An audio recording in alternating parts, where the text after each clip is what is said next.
All right, I'm Jordan Robbins, and today we're going to talk a little bit about supply.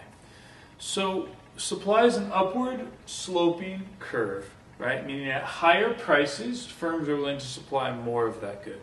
And so when we draw a change or an increase in supply, we draw a shift of this curve to the right. And so many people get this confused because it looks like supply is shifting down. But you don't want to think of up and down, you want to think of left and right. So a shift to the right of supply is an increase in supply, and a shift to the left of supply is a decrease in supply. And if you remember that, that'll help you remember how to draw an increase and decrease in supply. And so there's four main things that cause supply to shift. And so the first thing obviously is going to be a change in the number of sellers. So this is the market supply. So if firms enter this market, we're going to have a shift to the right, or an increase of supply. And conversely, if firms exit this market, we're going to have a shift to the left, or a decrease in supply.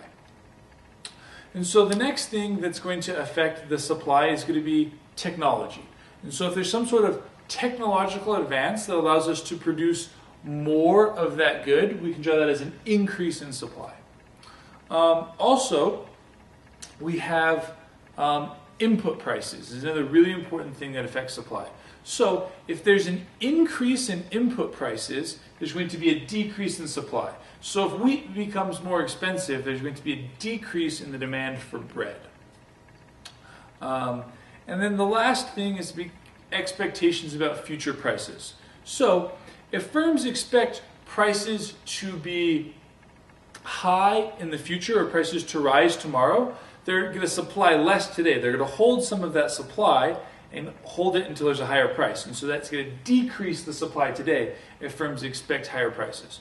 So those are the four main things that affect supply.